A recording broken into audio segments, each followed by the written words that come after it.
In the ancient world's beating heart, Babylon rose from the dust, mighty, rich, and determined. Behind its great walls, people worked, traded, borrowed, and chased dreams. Many lived with struggle. A few discovered lasting truths that shaped their destiny. Wealth never came by accident. Gold followed discipline, wise choices, and principles tested by time. Steady habits, focused action, and clear understanding built success in a world without modern tools. Only human will and timeless knowledge.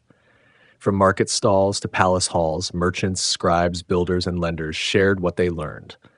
Not myths, but practical truths forged through failure, patience, and grit. No shortcuts, no illusions, only hard-earned wisdom.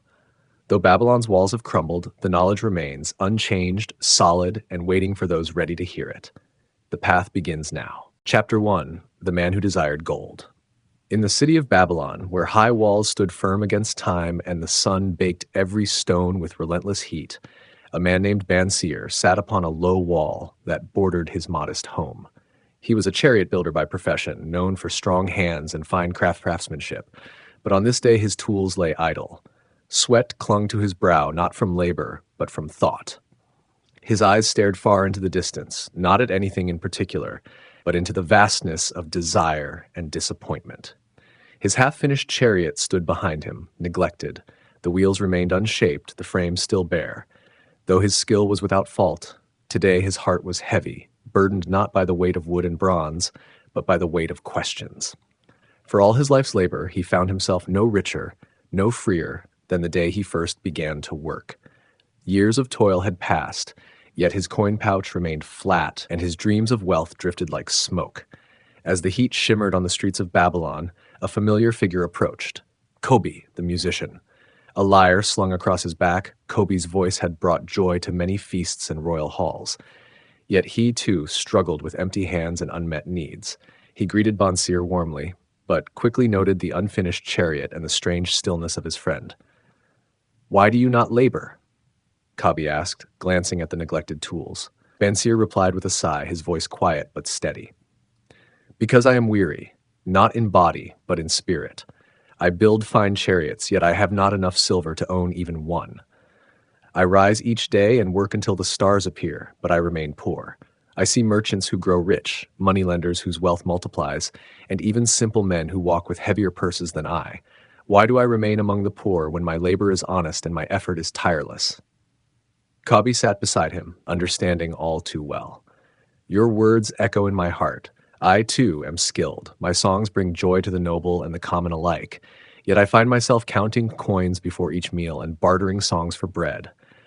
We are not lazy, nor are we fools. Then why do we live with so little?"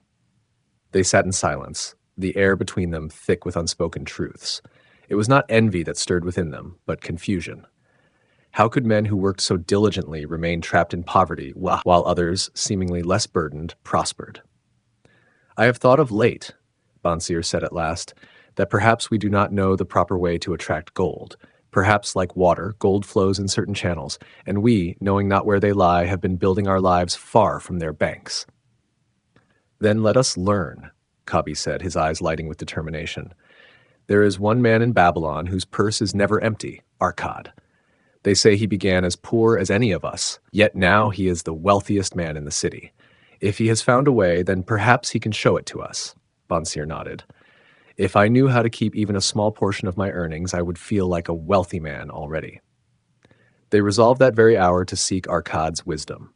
Word of his riches was known far beyond the city gates. He owned land, lent gold, and still lived modestly, always willing to teach those who genuinely desired knowledge. He was not a miser, nor a man who looked down on others. He had walked the path from poverty to wealth, and he remembered well the hunger of those early years. When the sun had dropped lower in the sky, casting long shadows upon the walls of Babylon, Banseer and Kobe made their way through the crowded streets to the grand house of Arkad. They were not the only ones who sought his counsel. Others too had come, young men with dreams, older men with regrets, all with the same fire in their hearts, the desire to learn the ways of wealth.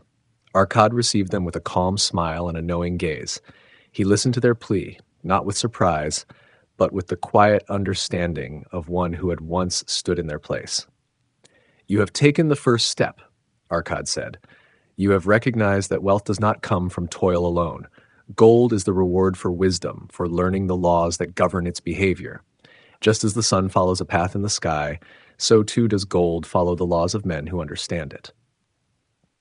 He invited them to sit, and soon a small gathering had formed, seekers of truth in the art of finance. Arkad began to speak not in riddles or lofty ideals, but in practical terms. I was once a scribe, no wealthier than you. I etched clay tablets for merchants, copying contracts and records until my fingers grew numb. I saw gold pass through many hands, but never stay in mine. Then one day I asked a question. Why does gold come so easily to some and not to others? I asked this question not of the gods, but of a man, Algamish, a moneylender. He taught me the first lesson. A part of all you earn is yours to keep. The men leaned in closer as Arkad continued. I began to set aside 1/10 of all I earned. At first, it seemed too little. I was tempted to spend it, to tell myself that I would save more later.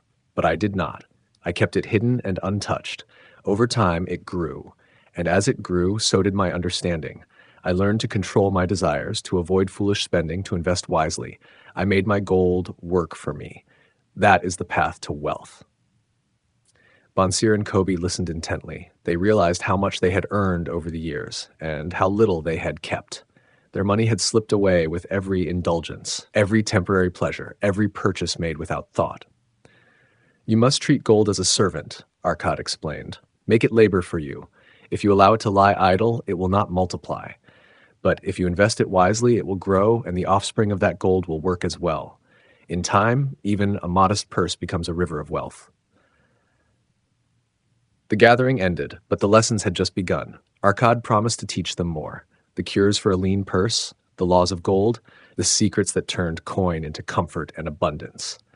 Bansir and Kobe walked home under the stars, their steps light with purpose.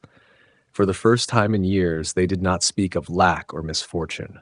They spoke of plans, of saving, of learning, of changing their habits. Bansir would return to his chariot with new fire in his hands. Kobe would string his lyre with hope instead of sorrow. They were no richer than they had been that morning, but they had begun the journey, not to wish for gold, but to understand it, not to chase it blindly, but to master the laws that governed it. And thus, beneath the towering ziggurats and the ancient walls of Babylon, two men took the first real step toward freedom. They desired gold, yes, but more than that, they desired wisdom. And in that desire, they had found something far more precious than coin. They had found the key. Chapter 2. The Richest Man in Babylon. The sun cast a golden hue over the walls of Babylon as the city stirred awake. Merchants rolled open their shutters, and the scent of fresh bread and spices drifted through the early morning air. In the heart of the city, a quiet buzz of anticipation echoed through the narrow streets. Word had spread that Arkad, the richest man in all of Babylon, was to speak publicly, to share the secrets that had raised him from poverty to immense wealth. The gathering was held in the spacious courtyard of the Temple of Learning. Stone benches had been arranged in rows, and every seat was filled. Men from every trade and walk of life had come. Potters with clay-stained hands, bakers with flour-dusted robes, scribes with ink-streaked fingers, even nobles and priests. Each carried the same hunger in their eyes, a longing not just for gold, but for the wisdom to keep it. Arkad stood before them in simple robes, absent of jewelry or embellishment. His wealth was not displayed in precious metals, but in the calm of his posture and the certainty of his gaze. He raised a hand and the murmuring ceased. The courtyard grew silent. In my youth, he began, I too was among the poor. I labored long hours as a scribe, inscribing tablets for others. My hands were quick and my work was neat. Yet at the end of each moon, I had little to show. My purse was light and my future uncertain. He paused, scanning the faces before him. One evening, I sat with my closest friends, men as hardworking and penniless as I. We spoke of our dreams, of comfort and ease, of wealth that would allow us to rest our weary hands, but we had no idea how to reach it. We wished for gold, but we did not understand it. That was the moment I decided I would learn. I would not accept poverty as fate.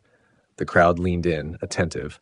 I sought out a man named Algamish, a moneylender of great reputation. I asked him, how do you come by your riches? What knowledge do you hold that I do not? Arkad smiled faintly. He was amused by my boldness, but he agreed to teach me, not with flattery nor with soft words, but with truth. His first lesson was simple, and it changed my life. Arkad held up a single finger. A part of all you earn is yours to keep.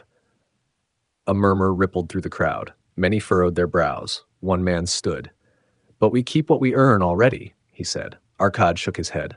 No, you pay the clothier, the food merchant, the sandal maker, the landlord. Each of them takes a portion of your earnings. By the time you finish, what is left? Nothing. That is not keeping. That is passing your gold from hand to hand. He looked over the crowd, his voice strong. Every 10 coins you earn, keep one. Spend only the remaining 9. Save that one coin as though it were your child, precious and untouchable. Do this without fail, and your purse will grow heavy. The man who had spoken earlier sat down slowly, absorbing the words. Arkad continued. At first it felt impossible. I had debts, obligations, but I made the sacrifice. I lived with less, and with each passing month my savings grew. Slowly, but certainly. Another man stood. What did you do with that money? Did you bury it? Arkad chuckled softly. At first I was foolish. I gave it to a brickmaker who promised to buy rare gems from far lands, but he knew nothing of jewels, and my gold was lost. I returned to Algamish, ashamed. He said, Would you trust a sheep herder with jewels? Learn this. Only seek advice from those experienced in the matter you consider. He looked at the man directly. That was my second lesson. Invest only where your capital is safe and where the one handling it is wise. The crowd nodded. A young weaver leaned forward, curiosity burning in his eyes. Did you give up then? Never, Arkad said. I began again. I saved. I studied. I lent my coins to a shield maker who purchased bronze. He returned my gold with interest. My savings had grown, not from labor, but from the labor of my gold. He stepped forward, hands clasped behind his back. That was my third lesson. Make thy gold multiply. Let it work. Let its children work. Every coin is a worker. Do not let them lie idle in your purse. Set them to labor through wise investment. The sun had risen high above the walls now, but no one stirred. Every man sat motionless, clinging to each word. Arkad paused, letting silence stretch for a moment. But I also learned to protect my treasure. I was offered a chance to invest in the design of exotic carts by an ambitious young chariot maker. The idea was grand but untested. I declined. He failed, and those who lent him coin lost all. He held up a hand, fingers open. So the fourth lesson is this: guard thy treasure from loss. Avoid investments that sound too good or that promise wealth without risk. Consult with the wise. Protect your principal as you would your family. A farmer with calloused hands stood, scratching his beard. But what of desires? What of pleasures? Are we to deny all joy? Arkad smiled warmly. No man should live as a miser, but if you learn to budget, you can enjoy life and grow wealthy. Before I became rich, I accounted for every coin. I planned my expenses, allotted for needs, modest pleasures, and saving. That is the fifth lesson. Make of thy dwelling a profitable investment. Let every coin have purpose. The crowd sat in rapt silence. The courtyard no longer felt like a public square, but a sacred place of truth.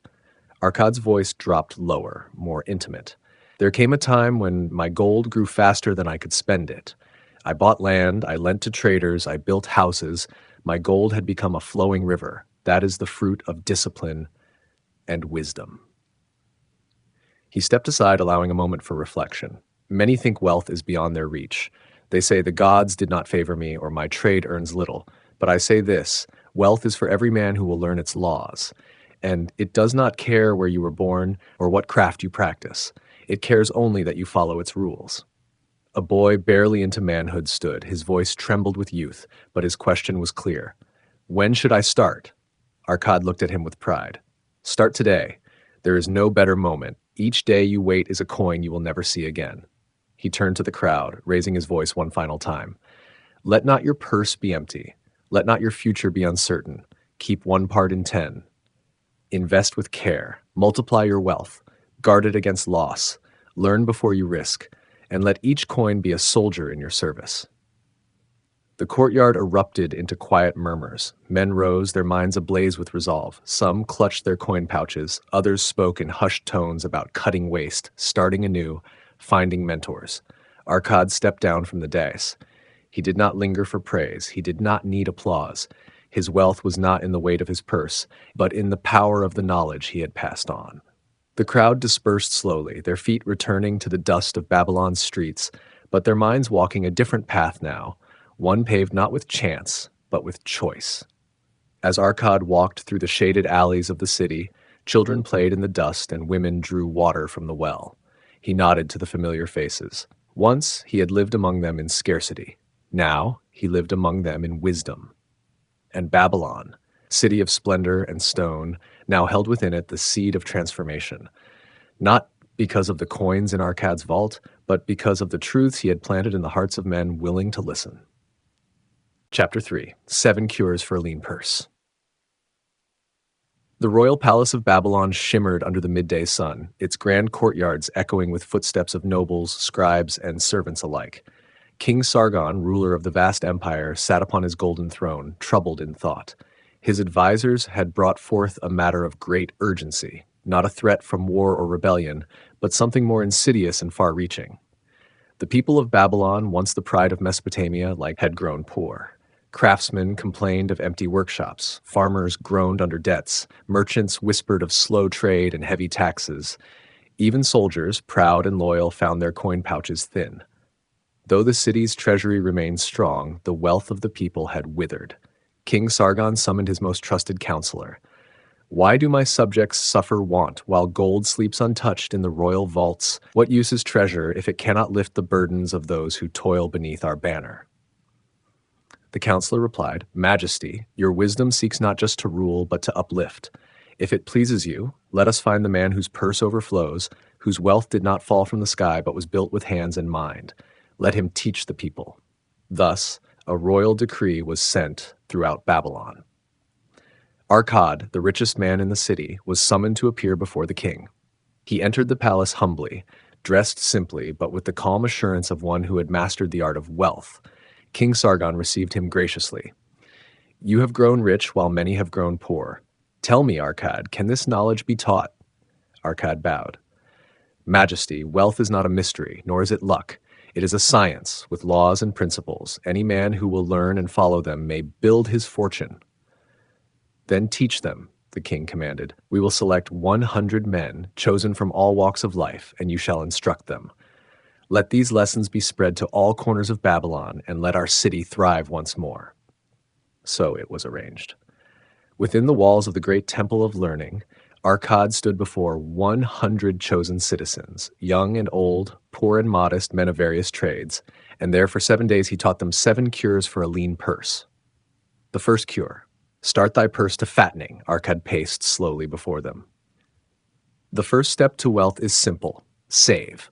From every 10 coins you earn, keep 1. It is not a gift to others nor a payment to creditors, it is yours. When you keep for yourself 1/10 of all you earn, your purse will begin to grow. A murmur passed through the crowd. One man raised his hand. "But if I save 1/10, how will I live on the rest?" "Adjust your desires," Arkad replied. "You have lived on your full earnings until now, and you remain poor. Learn to live with slightly less. Spend only what you must. The remaining 9 parts will suffice." They nodded, some reluctantly, others eagerly. The second cure: control thy expenditures. Now that you save 1 part in 10, Arkad continued, you must also learn to control your spending. Every man is tempted to spend more than he earns. We confuse desires with needs. Yet if we spend all, our savings will not grow. He gestured to a potter in the front row. You, friend, if you earn 10 coins and spend all on fine food, garments, and wine, what remains? Nothing, the potter admitted. Then you are no better than a child with sweets. List your needs, limit your wants, spend wisely, and you will find 9 parts sufficient for living. The third cure: make thy gold multiply. It is not enough to save, Arkad said. Gold that rests grows not. Gold must work. Lend it. Invest it. Let your coins breed more coins. He smiled, recalling his own journey. My first investment failed, but my second succeeded. I lent to a shield maker who paid me interest.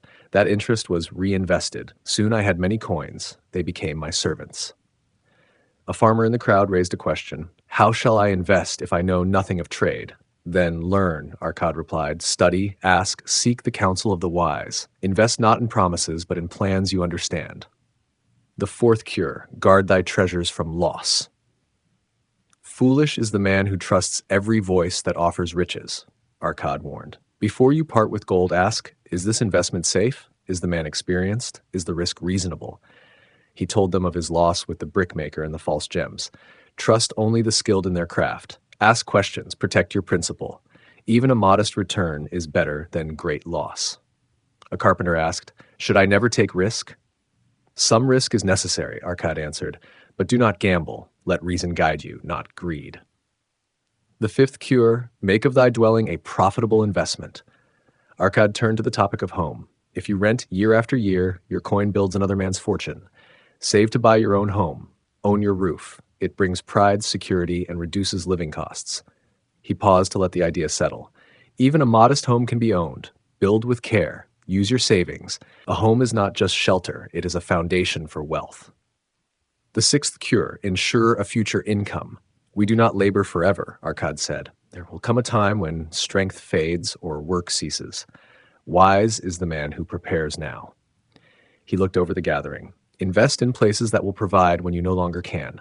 Own property, lend gold, build a business, provide for your family, for age, for misfortune. Let your today protect your tomorrow. A graying merchant asked, is it too late for me to begin? It is never too late, Arkad answered. Begin today. Even small steps build great strength. The seventh cure, increase thy ability to earn. The more you know, the more you earn, Arkad declared. Work diligently, improve your skill, learn a new craft, increase your value. He pointed to a young man at the edge of the crowd. You, what is your trade? I am a rope maker, the man replied.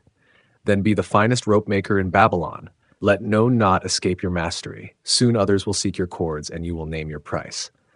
He turned back to the group. Read, study, listen. Each coin earned through improved skill is a blessing. Grow not only your purse, but your mind.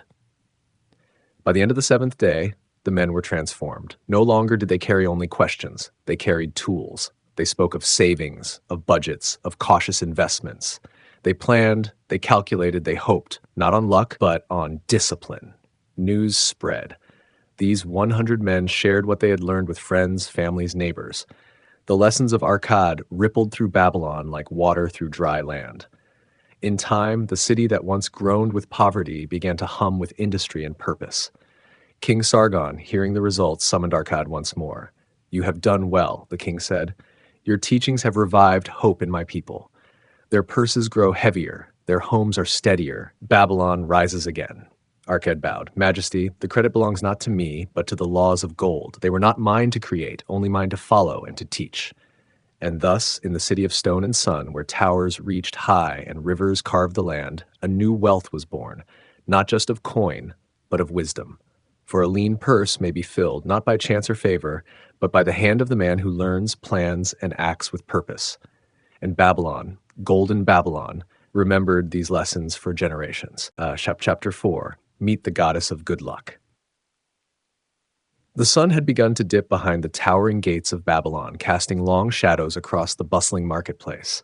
Merchants called out their last offers of the day, and the scent of roasted meats mingled with the dry wind that swept down from the desert. The city, though golden and proud, was also filled with countless men whose purses jingled with nothing but hope.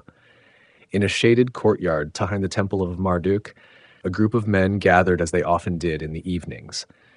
They were not the richest men of Babylon, nor the poorest, tradesmen, scribes, craftsmen, and apprentices alike, but each bore the same longing, to one day feel the weight of gold in his hand not once, but always. Arkad had just finished a lesson on the laws of wealth. The crowd had dispersed slowly, thoughtful and stirred, but a smaller group remained behind. Among them were Bansir, the chariot builder, Kabi the musician, and several younger men eager to grasp what riches had so long eluded them. One man, however, sat on the edge of the circle, arms crossed, brow furrowed, a man named Hadan Gula, a skilled spearmaker known for his stubborn nature and sharp tongue. You speak of discipline and saving, Arkad, Hadan said, but what of luck? I have seen men with no wisdom, no skill, yet fortune favors them. A merchant stumbles into a rare find and doubles his gold. A farmer inherits fertile land. A sailor finds a purse in the road. What can your rules do against sheer good luck? Others murmured their agreement. The goddess of fortune, they all believed, played favorites. Arkad raised his head, his expression calm but his voice firm. You speak of good luck as though it were a woman wandering the streets of Babylon, bestowing favors at random. But I tell you this, good luck does not visit the lazy or the unprepared. She is no fool. She blesses the man who is ready for her gifts. The circle grew quiet. Hadan, though skeptical, remained. Let us speak of the goddess of good luck, Arkad continued. Let us strip her of mystery and superstition and learn how she truly behaves. He looked around. Who among you has had luck in his life? A young man raised his hand. I once bought 2 goats at a low price. On the way home, a nobleman offered me twice the price to take them off my hands for a feast. I made a profit I did not expect. And what did you do with the profit? Arkad asked. The young man paused. I bought a cloak and a necklace for my sweetheart. The others chuckled. And the profit was gone, Arkad said with a faint smile. You were lucky, yes, but did you prepare for the next opportunity? Did you grow from that fortune? Or did you let it pass like wind through your fingers? The young man dropped his gaze. Let me tell you a story, Arkad said, sitting more comfortably upon the stone bench. When I was young, I had a friend named Nidinabu. He was clever, always looking for opportunity. One day, he overheard a caravan master at the inn complaining that he needed a loan to purchase spices from the east, but could not raise the money in time. The profits from such a trade would be immense. Arkad paused. I had 10 gold pieces set aside. I hesitated. It was risky, and the time was short. Nidinabu, who had no coin, ran through the city and borrowed from 10 friends, gathering a single piece from each. He gave the gold to the caravan master and made a fair agreement for his return. He let the silence sit for a moment. The caravan returned wealthy. The spices sold for great prices. Nidinabu received his share, repaid his friends with interest, and kept a portion of the gain. He saw the chance, and he acted swiftly. That was luck, but it came because he was alert, bold, and ready. Arkad leaned forward. The goddess of good luck visits the man who takes action. She favors the prepared. Opportunities come to all, but only those who recognize and act upon them can truly say they were lucky. A man in the back, older and quiet, finally spoke. Then it is not luck that matters, but readiness. Yes, Arkad said, exactly that. Luck appears as opportunity, a chance to buy, to invest, to help, to work. But if your purse is empty or your courage lacking, you will watch the chance walk by and curse your fate. He rose and walked slowly before them, letting the weight of his words settle. I have seen men wait for fortune, only to die with nothing. I have seen others make their own fortune from a single chance. Consider the gambler who stakes his last coin on a throw of bones. Is he chasing luck? Yes, but not wisely. The goddess of good luck does not favor the desperate nor the foolish. She favors the man who is patient, disciplined, and bold at the right time. Kabi, always thoughtful, asked, Then what of timing? How do we know when luck is near? Arkad turned to him. You do not wait for her. You build habits that welcome her. Save your gold. Learn a trade well. Keep your eyes open. Speak with merchants. Walk the marketplace. Luck may come cloaked as a weary traveler in need of coin or a tradesman with a rare item, but only if you have coin ready and mind alert will you see her. He paused, then said, Would you know when to seize a chance unless you have trained yourself to see value? The group nodded slowly. Hadan remained quiet, but his arms had uncrossed. Let me offer you a final truth, Arkad said. Most men do not fail because they are unlucky. They fail because they are not ready when luck arrives. They are distracted, indulgent, afraid, or unsure. And so the opportunity passes, and another prepared man catches it. A breeze stirred the dust in the courtyard. The torches were lit as the sun fully disappeared behind the city's great walls. I call her a goddess not because she is mystical, Arkad concluded, but because she is rare and powerful. She will not stop for the lazy. She will not stay for the greedy, but for the man who is prepared, who saves, who watches, who dares with wisdom. She comes again and again. He looked directly at Hadan. You say others are lucky while you are not, but perhaps next time luck passes your door, you will have the gold and the wisdom to invite her in. Hadan said nothing, but his jaw tightened. That night, he walked home slower than usual, the words echoing in his mind. In the days and weeks that followed, something changed among the group. They began to speak not of luck as chance, but as reward. Bansir tightened his spending and saved each copper. Kobe began playing his lyre for trade rather than gifts. Even the younger men studied markets and listened to old merchants speak of timing and trade routes. And one morning, just weeks after that evening, an opportunity did come. A shipment of rare wood from the north had been delayed. A builder with a large order to fill was short on materials and desperate to finish his contract. Bansir had saved enough to purchase a portion of the shipment and resold it to the builder at a fair but profitable rate. His gold doubled. That evening, the group met again. Bansir was smiling. The others congratulated him. "Luck smiled on you," one man said. Bansir shook his head. "I saw the chance. I had saved. I knew the builder's need. I acted. If that is luck, then it is the kind I earned." Arkad nodded from his bench, saying nothing, simply watching as the lesson took root in their lives. The goddess of good luck had visited, not with magic, not with mystery, but with opportunity. And this time, Babylon's sons had been ready. Chapter 5: The 5 Laws of Gold. In the golden city of Babylon, where merchants traded spices from distant lands and craftsmen shaped tools of bronze and iron, gold was the measure of success. It was the coin that opened doors, settled debts, and built legacies. But while many men coveted gold, few understood its nature or its laws. It was said that gold was fickle, sometimes abundant, sometimes elusive. But the truth was that gold followed unchanging laws, as steady as the sun's path across the sky. One evening, Arkad, the richest man in Babylon, gathered a group of eager listeners in the shaded courtyard of his home. They had come seeking wisdom: how to attract gold, how to keep it, how to grow it. Arkad smiled gently, knowing that these were not secret arts but truths that any man could learn and apply.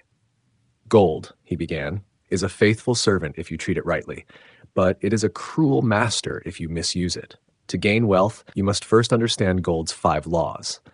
These laws govern how gold behaves, how it comes, how it stays, and how it grows. Break these laws and gold will flee. Obey them and gold will multiply." The crowd leaned forward, anticipation in their eyes. Arkad raised his hand to signal the first law. "First law: gold cometh gladly and in increasing quantity to any man who will put by not less than 1/10 of his earnings to create an estate for his future and that of his family." Arkad's voice was steady. "This law teaches the necessity of saving. No matter your earnings, whether large or small, take 1/10 of all you earn and save it. This portion is not for immediate use or fleeting pleasure. It is the seed of your estate, the foundation of your fortune." He paused, allowing the truth to settle. "Consider the farmer who plants one seed. If he plants none, the earth yields no crop. But if he plants a seed with care, that seed grows and produces many more. So it is with gold. If you save no portion, you will have no estate. If you save diligently, your wealth will grow." A young merchant nodded. "But what if my earnings are too small to save anything?" Arkad smiled kindly. "No earnings are too small. Even a single coin, saved regularly, becomes a treasure over time. Discipline is more important than amount." Second law: gold laboreth diligently and contentedly for the wise owner who finds for it profitable employment, multiplying even as the flocks of the field increase. Gold, once saved, must be put to work, Arkad continued. It is not enough to hide your gold beneath your mattress or bury it in the ground. Gold, like a skilled worker or a loyal animal, labors for its master. If you lend it to a trustworthy friend, invest it in a good business, or buy land that yields crops, your gold will multiply. He turned toward an elder who had worked all his life as a merchant. Think of your coin as a servant. Would you let a servant idle all day? Or would you assign tasks, make your servant productive? Gold works the same way. It is patient and diligent, but requires direction. The elder rubbed his chin thoughtfully. Third law: gold clingeth to the protection of the cautious owner who invests it under the advice of men wise in its handling. Not all investments are wise, Arkad said. Gold left to foolish ventures or greedy men vanishes quickly. The cautious owner seeks the counsel of those experienced in handling gold. He shared a story from his youth. "I once gave gold to a brickmaker who promised great returns. He lost all because he was inexperienced in trade. From him, I learned that investment must be made only after careful judgment and only with those who understand their business." The crowd murmured, understanding the wisdom of caution. Guard your gold as you would guard your life. Let not greed blind you to danger. Seek advice from those proven wise. Fourth law: gold slippeth away from the man who invests it in businesses or purposes with which he is not familiar or which are not approved by those skilled in its keep. Arkad's tone grew firmer. It is easy to be tempted by promises of great profits from unfamiliar ventures. But beware, for gold is not easily earned and quickly lost by those who gamble without knowledge. He told them of a young man who heard rumors of a merchant selling rare spices, promising returns twice as great as any trader. Eager to gain, the young man lent his gold without seeking advice or learning of the merchant's reputation. The merchant vanished, and the gold was lost forever. Never entrust your treasure to those you do not know. Never invest in things you do not understand. Your gold deserves better. A weaver asked, "But if we never risk, how shall we grow rich?" Arkad nodded. There is risk in all ventures, but risk guided by knowledge and counsel is calculated, not reckless. Invest only where you know the trade or under the guidance of those who do. Fifth law: gold flees the man who would force it to impossible earnings, or who followeth the alluring advice of tricksters and schemers, or who trusts it to his own inexperience and romantic desires in investment. Gold is not a magic charm, Arkad said quietly. It does not double overnight, nor does it multiply with no effort or thought. The man who chases impossible gains, who trusts every smooth tongue, will find his gold gone as swiftly as it came. He warned of the dangers of greed. Greed clouds judgment. It blinds the eyes to truth and reason. The promise of quick riches tempts many, but few return from such ventures unscathed. Arkad's gaze swept the courtyard. To grow wealth steadily, be patient. Seek reasonable returns, protect your capital, and avoid the dreams sold by tricksters. The crowd fell silent, absorbing the weight of these laws. Obey these 5 laws, Arkad concluded, and gold will come to you. It will stay with you. It will grow for you. Disregard them, and you will lose what you have earned. A young apprentice spoke. But Arkad, how do we begin? Begin by setting aside your 10th, Arkad said with a smile. Start small, but start today. Save diligently. Learn to recognize good investments. Seek wise counsel. Guard your treasure, and be patient. He looked into their eyes. These laws are not magic. They require discipline, wisdom, and time, but they will serve you better than any prayer or charm. As the sun set behind the ziggurats, the men left Arkad's courtyard, their minds clearer and their hearts determined. For the first time, they understood that gold was not a fickle prize won by luck, but a loyal servant that followed unchanging laws. And in the city of Babylon, where wealth was once the secret of a few, these laws spread like the river Euphrates, bringing hope, order, and the promise of prosperity to all who would learn them.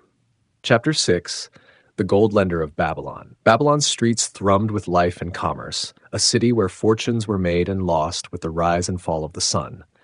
But beneath the splendor and towering walls, many men wrestled with a common struggle: the weight of debt, the challenge of borrowing, and the desire to turn gold into lasting prosperity. At the heart of this financial pulse stood Mathon, the gold lender of Babylon, whose reputation for wisdom, fairness, and sharp judgment was known across the land.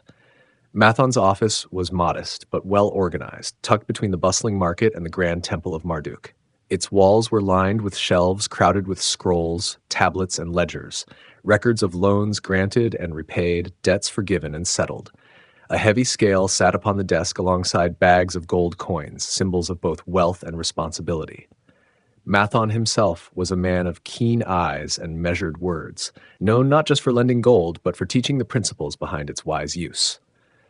One scorching afternoon, as the heat pressed down on the city, a man hurried into Mathon's office. His face was worn and his eyes troubled. "Mathon," he said with urgency, "I come burdened with debts and desperate for understanding. Why is it that some men prosper through borrowing, while others are crushed beneath their obligations?" Mathon gestured for the man to sit, motioning to the shelves around them. "Come, friend, and listen well. The story of gold lending is not merely about coin changing hands, but about wisdom, trust, and character. It is a delicate dance between lender and borrower, and both must know the steps well or suffer misfortune." The man introduced himself as Tarkad, a merchant whose fortunes had turned sour. He had borrowed repeatedly to maintain his trade, but found his debts multiplying faster than his gains. Mathon nodded knowingly. Borrowing, when done with care, can be a powerful tool, but when done recklessly, it is a chain that binds the borrower in hardship. He leaned forward, beginning his tale. In Babylon, gold is not merely a metal, it is opportunity. When a man borrows gold to invest in his business, to buy materials, or to expand trade, he sows the seeds of future profit. But these seeds must be planted wisely and nurtured diligently. Mathon recounted the story of Dabasir, a man who had once been a slave burdened with debts that seemed impossible to repay. Dabasir came to me years ago, his spirit broken but his resolve intact. He sought a loan to rebuild his life, to free himself from the chains of debt. I lent him the gold, but with terms, steady payments, and responsible use. He worked tirelessly, repaid each installment, and slowly his fortunes grew. He bought his freedom, reclaimed his honor, and prospered. Tarkad listened intently, absorbing the lessons. But, Mathon continued, not all who borrow do so with such purpose. I have seen men who take gold to fuel extravagance, feasts, gambling, or idle pleasures, and soon find themselves deeper in debt. Such borrowing is folly, and the gold slips through their fingers like water. He paused, then explained the 3 questions he always asks before lending. 1. What is the purpose of the loan? 2. Does the borrower have the means and character to repay? 3. Is the investment likely to succeed? If any answer is doubtful, I refuse the loan. Lending without care is worse than withholding, for it encourages ruin. Mathon opened a ledger and showed Tarkad the records, accounts of loans repaid faithfully and those lost to reckless borrowers. Interest, Mathon said, is the price paid for the lender's risk and service. It is not greed, but compensation for the trust placed in another's effort. Both parties must honor their agreement for the arrangement to prosper. Tarkad frowned. But what of those who cannot repay? Is their failure not a stain on the lender's judgment? Indeed, Mathon agreed, which is why careful judgment is essential. But failure also teaches wisdom. Each loan granted with prudence protects the lender and encourages the borrower to strive. The city thrives when trust is maintained. Mathon recounted another tale, that of a young merchant who had heard rumors of a wealthy trader needing a loan for an exotic spice shipment. Eager for profit, the merchant lent his gold without verifying the trader's reputation. The trader vanished, and the gold was lost. Beware promises too good to be true, Mathon warned. Gold demands caution and knowledge. Invest only where you understand the business or with trusted counsel. A scribe in the room asked, how should one handle debt when times are hard? Mathon's voice grew soft but firm. When hardship strikes, communication is key. A borrower must not hide or flee, but approach the lender with honesty. Many debts have been renegotiated and repaid through cooperation. He continued, debt is not a mark of shame, but a responsibility. It is an agreement to honor the past with actions in the present. Tarkad, now more thoughtful, asked, is borrowing always wise? Can one not grow wealthy without debt? Indeed, Mathon replied, many have prospered without borrowing, but others use borrowing as a tool to seize opportunities too great for their immediate means. The key is purpose, prudence, and the will to repay. As the sun began to set, casting long shadows through the window, Mathon concluded with this counsel. To the borrower I say, borrow only what you can repay. Use gold to create, not to consume. Honor your agreements and build your credit as a foundation of trust. To the lender I say, lend with wisdom, judge character and purpose, and protect your treasure. You are not merely a money changer, but a guardian of Babylon's prosperity. Together, borrower and lender uphold the city's strength. Tarkad rose, his burden lighter. Thank you, Mathon. I see now that gold lending is not merely about coin, but about trust, judgment, and mutual respect. As Tarkad departed, Mathon returned to his ledgers, satisfied that another man had learned the sacred dance of gold lending. In Babylon, where fortunes rose and fell like the mighty rivers, the gold lender was more than a financier. He was a pillar of commerce and stability. Through careful judgment, fairness, and teaching, Mathon helped ensure that gold served as a tool of growth, not a chain of bondage. And so, as night fell over the city, the lessons of the gold lender echoed, reminding all that gold's power is greatest when entrusted wisely, borrowed with purpose, and repaid with honor. Chapter 7.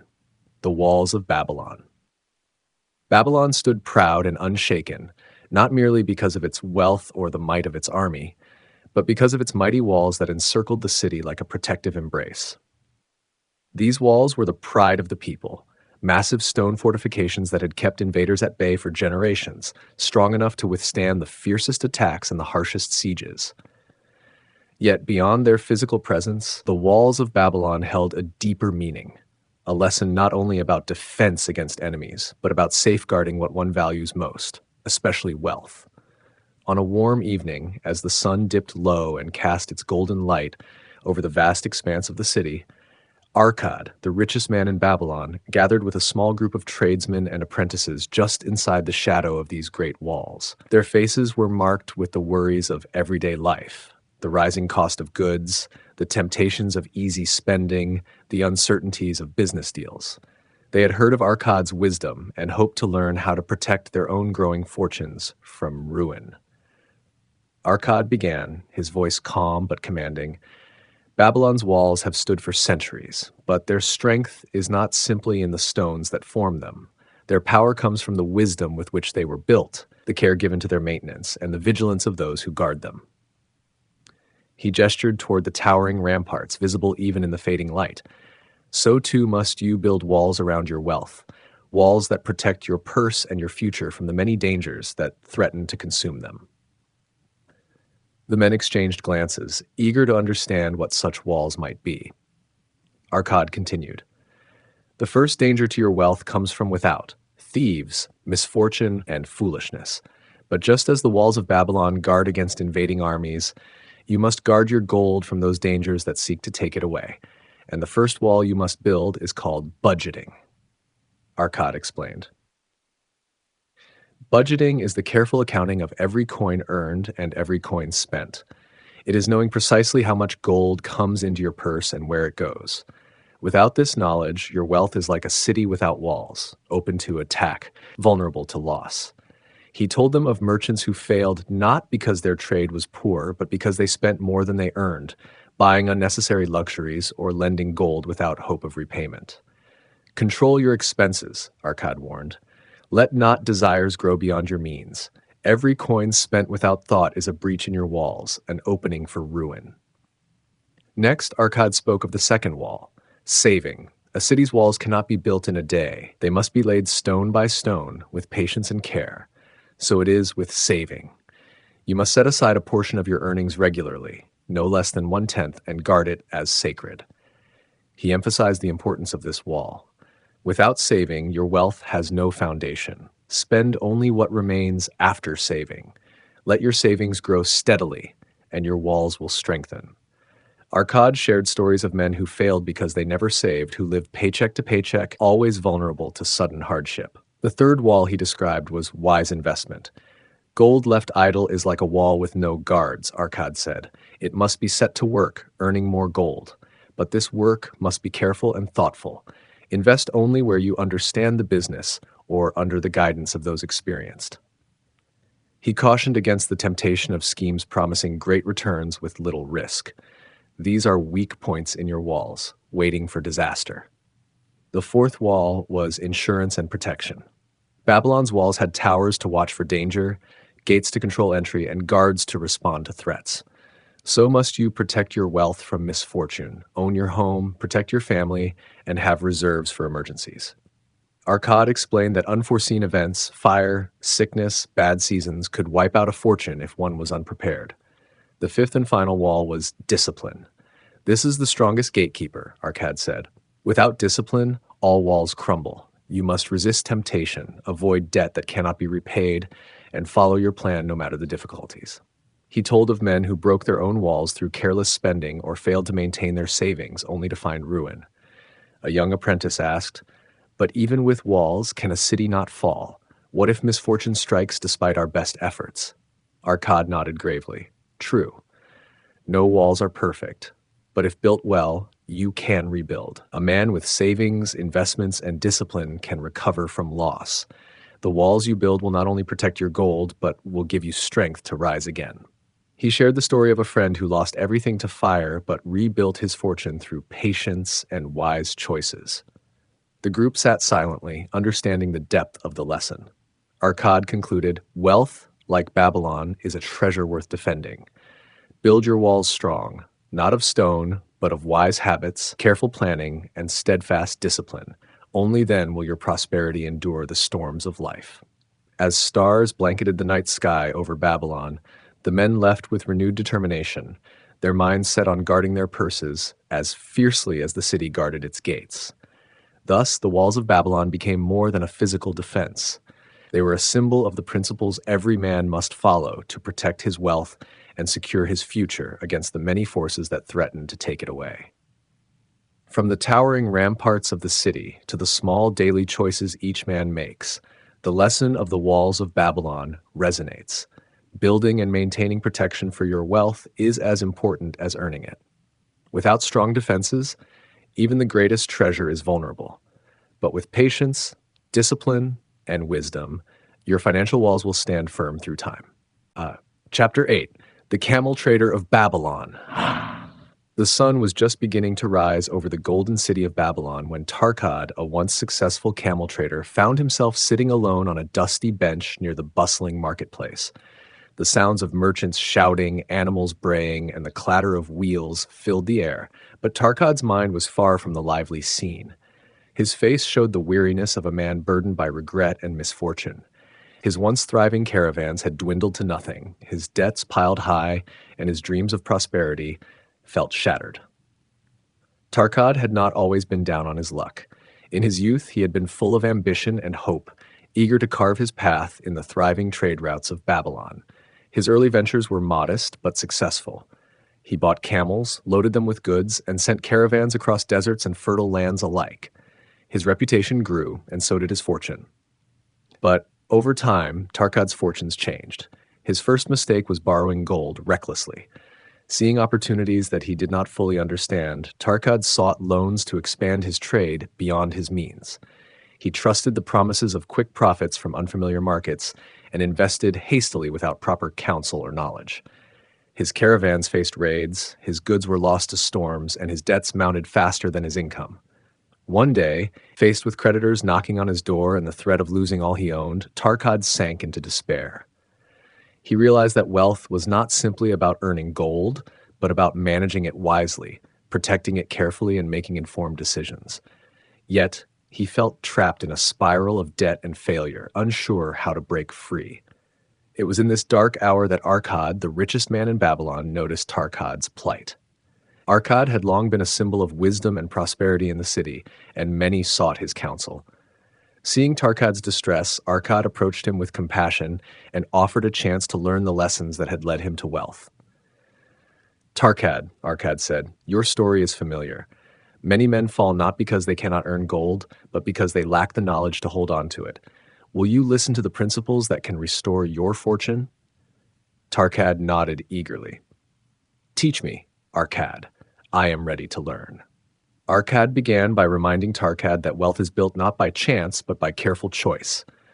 First, understand that every coin you earn is a seed. To grow a harvest, you must plant it wisely and protect it.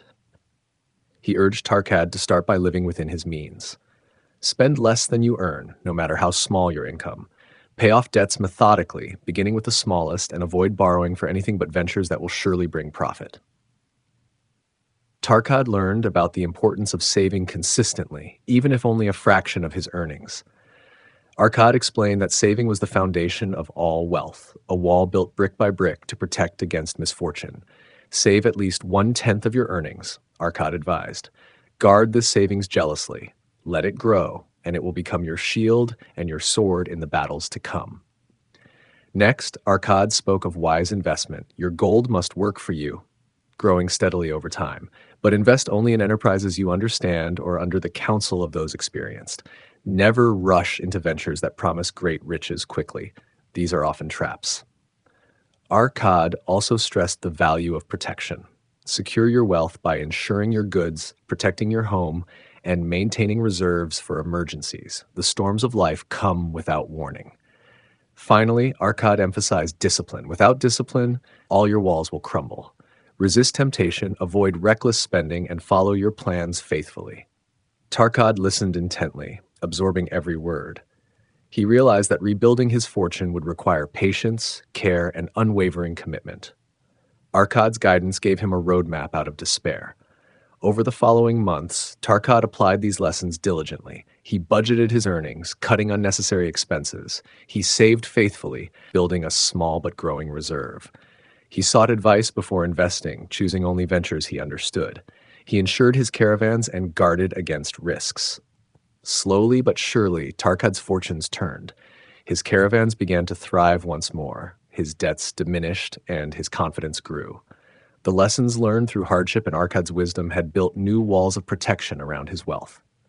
Tarkad's story spread through Babylon as a testament to the power of knowledge, discipline, and perseverance. He became a living example that no fall is final, and that every man, no matter how deep the pit, can rise again through wisdom and will. The camel trader of Babylon was no longer a man weighed down by debt, but a man fortified by the lessons of experience and the strength of prudent choices. His journey taught others that wealth is not merely the gold in one's purse, but the care with which one guards it, the patience with which one builds it, and the wisdom with which one invests it.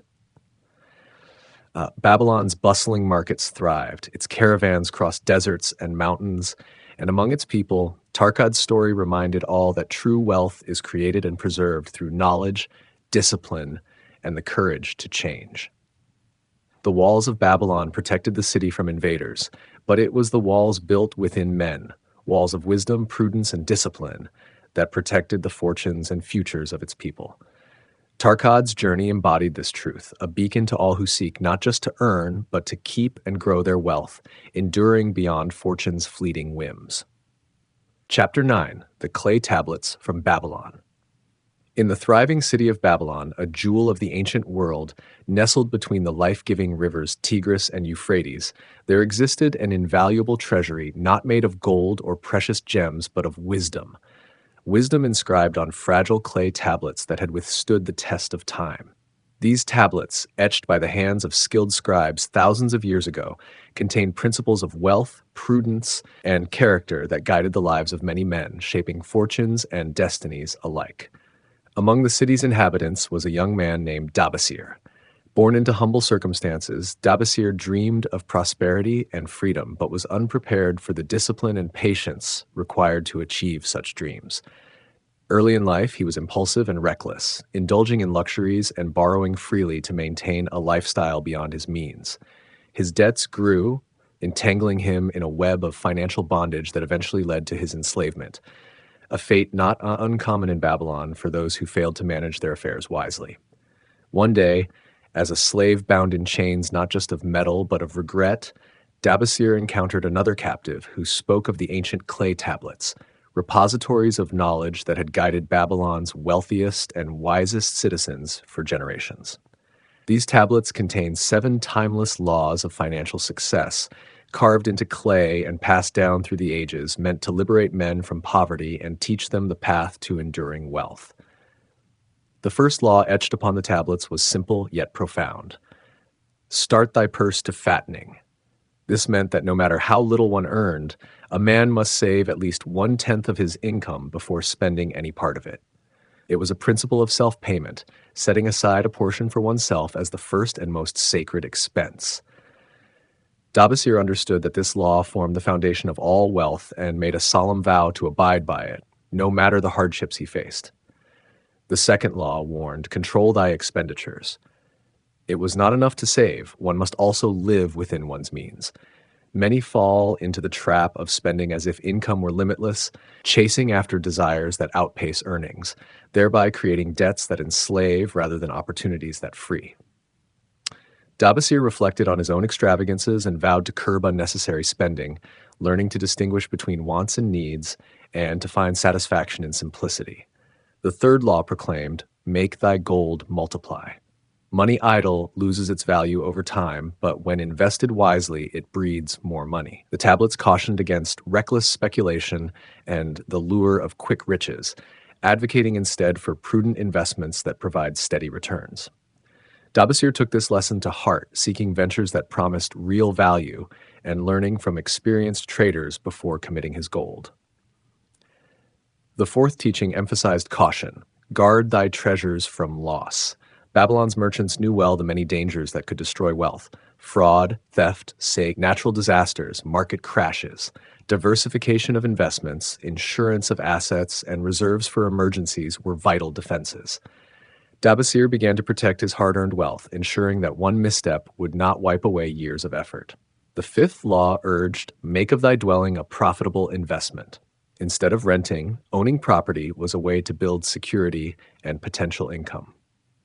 A man's home was not merely shelter, but an asset that added to his stability. Dabasir sought to own his dwelling, laying down roots and building a foundation for his family's future. The sixth law taught, "Ensure a future income." Planning for old age and unforeseen hardships was not a luxury, but a necessity. Saving and investing for the future provided peace of mind and security.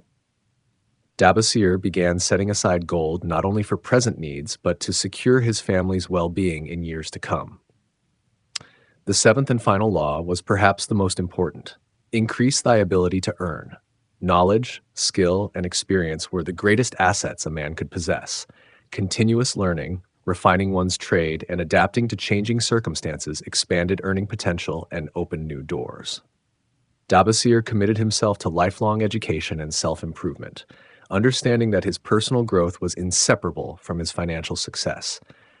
With these laws inscribed upon his heart, Dabasir embarked on a long and challenging journey from slavery to freedom. He worked tirelessly, paid debts faithfully, and saved relentlessly. His progress was slow but steady, fueled by unwavering discipline and faith in the ancient wisdom. He sought counsel from the experienced, invested cautiously, and protected his growing wealth. His caravans began to thrive again, his reputation restored, and his freedom reclaimed. Over time, Dabasir became a respected merchant and a living testament to the power of knowledge and perseverance. His story spread throughout Babylon, inspiring others trapped in debt or despair. He shared the teachings of the clay tablets widely, helping many to understand that prosperity was attainable through discipline, wisdom, and honorable conduct. The clay tablets were more than relics. They were a guide to life's greatest treasure, the ability to build, protect, and grow one's fortune.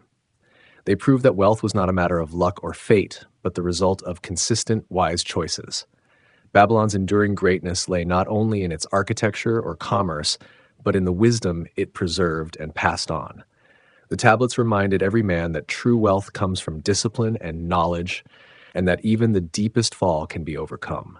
Through Dabasir's journey, the ancient laws found new life, teaching generations that prosperity is a craft built coin by coin, lesson by lesson, choice by choice. The walls of Babylon protected the city, but the principles on the clay tablets built walls within men, walls that no storm could breach.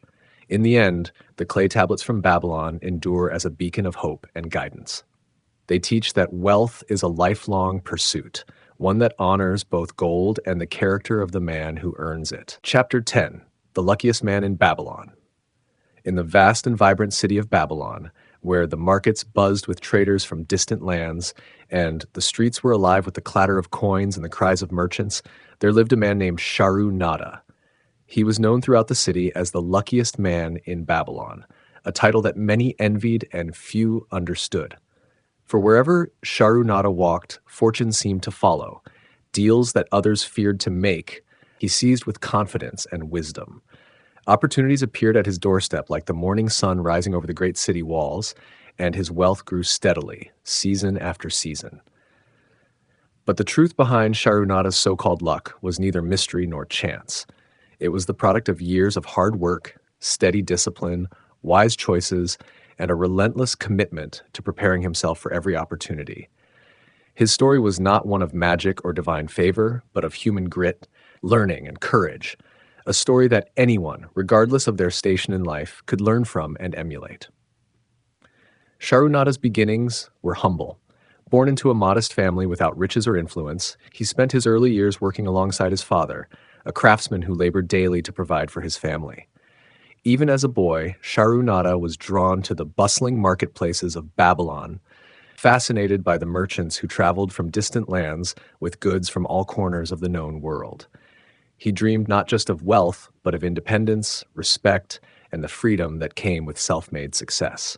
Yet, Unlike many around him who hoped for a stroke of luck or prayed for fortune to smile upon them, Sharunada believed that luck was not something to wait for, it was something to create. He understood early on that relying on chance was a fool's game. Instead, he set his mind on preparing himself so that when opportunity arrived, he would be ready.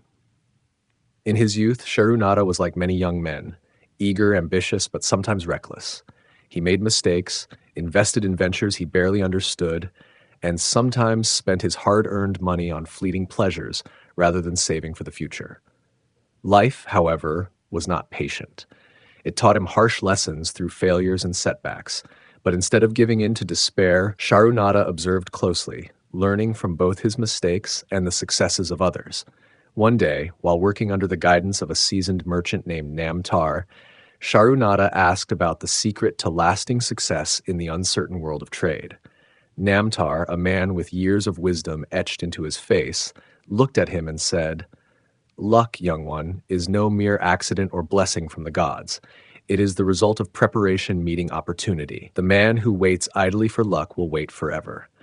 But the man who prepares himself will find that luck often finds him."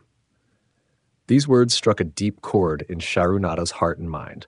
From that day forward, he committed himself to living by that truth.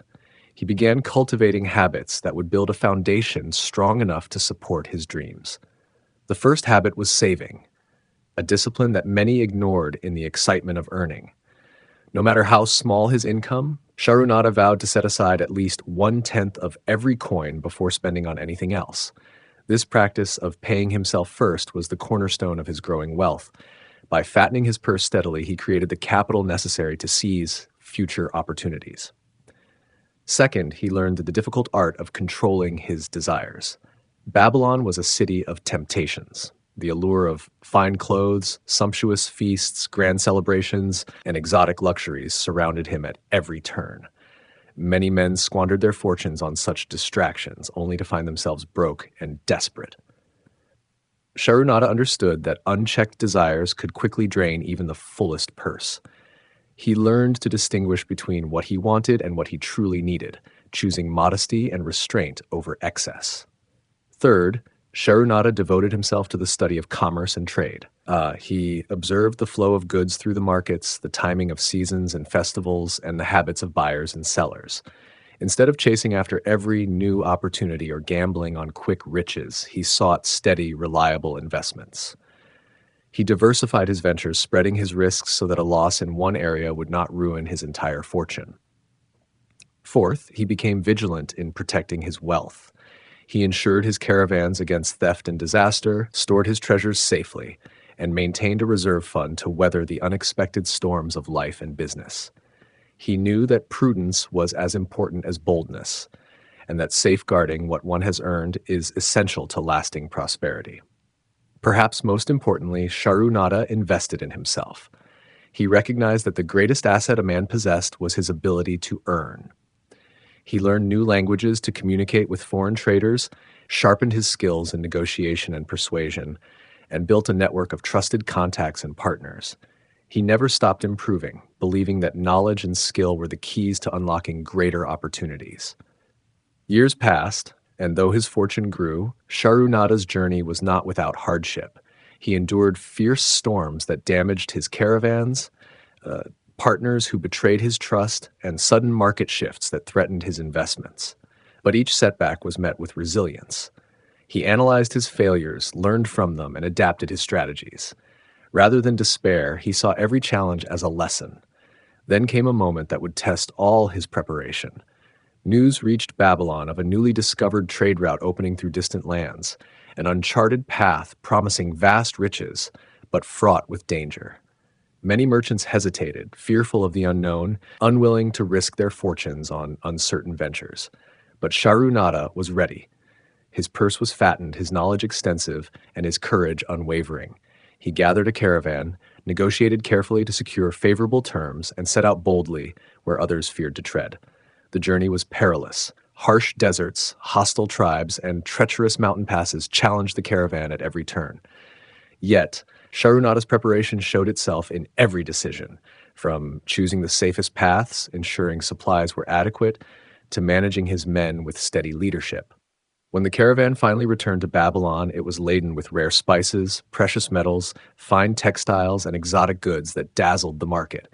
His fortune multiplied beyond measure, and the city buzzed with awe at the luckiest man in Babylon. But Sharunada never claimed luck as the source of his success. He often shared his wisdom with others who sought to understand his secret. There is no such thing as luck without effort and preparation, he would say. Luck is the child of preparation meeting opportunity. Prepare yourself well, save what you can, learn without ceasing, and when opportunity comes, seize it boldly. His story spread through the city, from the grand halls of nobles to the humble stalls of market vendors. Many began to change their habits, inspired by his example. They learned to save before spending, to live within their means, to seek knowledge, and to protect what they had earned. Sharunada became more than just a wealthy man. He became a teacher and a symbol of what could be achieved through discipline and courage. His life proved that true luck is created, not found. Babylon's greatest fortunes were not born from chance, but from the timeless laws that governed wealth and character, laws that Sharunada lived by every day, and that anyone willing to learn could follow.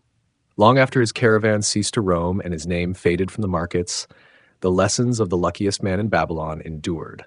The city's streets still whispered his story, not as a man favored by fate, but as a man who forged his own destiny through wisdom, hard work, and unyielding resolve. For Sharunada was not lucky because fortune smiled on him. He was lucky because he prepared, he learned, and he acted, day after day, without fail. And in this truth lies the real secret of luck. It is not something to be wished for, but something to be built step by step with patience and perseverance.